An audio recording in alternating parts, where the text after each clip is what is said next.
Assalamualaikum warahmatullahi wabarakatuh. Kami dari kelompok 1 di sini kami akan menjelaskan sedikit materi kami yang berjudul Kaidah Pemilihan Kata dalam Bahasa Indonesia. Saya Farina Khairunisa sebagai moderator dan di samping saya Ini Yulia Fatmawati sebagai pemateri 1 dan saya Yuli Susani sebagai pemateri 2. Berikut adalah penjelasan dari materi kami.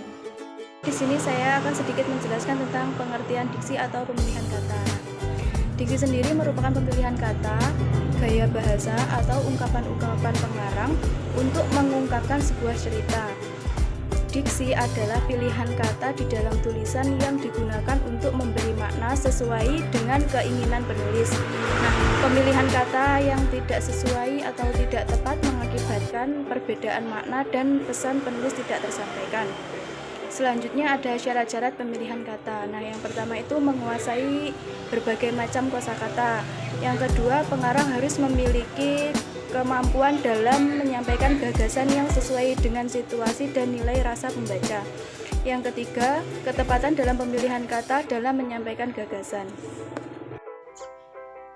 Yang selanjutnya adalah relasi makna. Relasi makna merupakan hubungan kemaknaan atau relasi semantik antara sebuah kata atau satuan bahasa dengan kata atau dengan satuan bahasa lainnya. Di sini jenis-jenis relasi makna ada 7. Yang pertama adalah sinonim. Sinonim merupakan suatu kata yang memiliki bentuk yang berbeda namun memiliki makna yang sama. Di sini contohnya adalah binatang yang memiliki sinonim fauna, berbohong memiliki sinonim berdusta, dan haus memiliki sinonim dahaga. Yang kedua adalah antonim. Antonim merupakan suatu kata yang artinya berlawanan antara satu dengan satunya lagi. Di sini ada jenis-jenis antonim, yaitu antonim kembar, antonim majemuk, antonim gradual, antonim hierarkis, dan yang terakhir adalah antonim relasional. Yang nomor 3 adalah hiponim. Hiponim merupakan kata-kata yang memiliki hubungan antara makna spesifik dan makna generik. Di sini contohnya adalah ayam, kucing, kelinci, kuda merupakan hiponim dari hewan. Melati, mawar, anggrek merupakan hiponim dari bunga. Selanjutnya yang nomor 4 adalah homonim. Homonim merupakan kata-kata yang bentuk dan cara pelafalannya sama tetapi memiliki makna yang berbeda. Di sini sebagai contohnya adalah kata genting. Kalimat pertama adalah karena terjadi kerusuhan kota Medan dalam keadaan genting. Di sini genting mempunyai makna gawat. Yang kalimat kedua adalah ayah sedang memperbaiki genting yang bocor. Di sini kata genting memiliki makna atap. Yang selanjutnya nomor 5 adalah homograf. Homograf sendiri adalah kata-kata yang tulisannya sama tetapi pelafalan dan maknanya berbeda. Di sini contohnya ada kata apel. Pada kalimat pertama, adik suka buah apel. Pada kalimat kedua, karyawan itu wajib mengikuti apel tiap pagi. Yang keenam adalah homofon. Homofon merupakan kata-kata yang cara pelafalannya sama tetapi penulisan dan maknanya berbeda. Di sini contohnya adalah kata bank. Pada kalimat pertama, Bang Yogi naik sepeda motor. Pada kalimat kedua, ayah pergi ke bank untuk menyetor tabungan. Yang terakhir adalah polisemi. Dalam bahasa Indonesia sering dijumpai kata-kata yang menanggung beban makna yang begitu banyak. Di sini disebut polisemi. Sebagai contohnya, polisemi adalah kata kepala. Yang pertama adalah bagian atas suatu benda, contohnya kepala surat.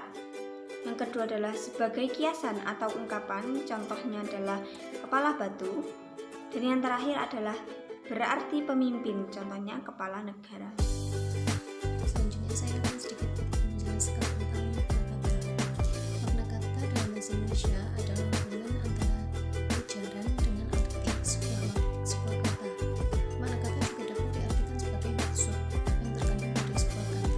Apabila suatu kata tidak dapat dihubungkan dengan benda, peristiwa, atau keadaan tertentu, maka kata tersebut tidak memiliki makna. Di sini ada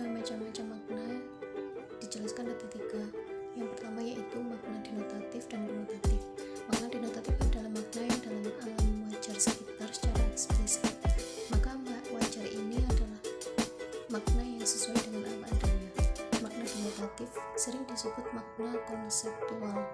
Misalnya kata makan bermakna memasukkan suatu makanan ke dalam mulut, dikunyah, dan ditelan.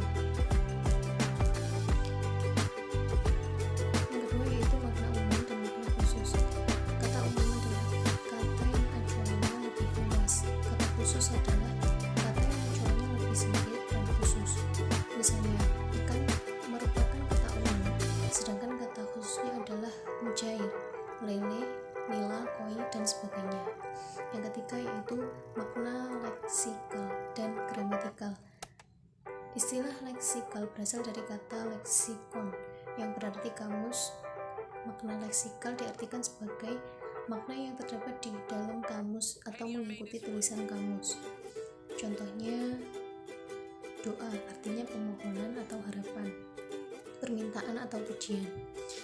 Lalu kursi, artinya tempat duduk berkaki empat dan bersandaran.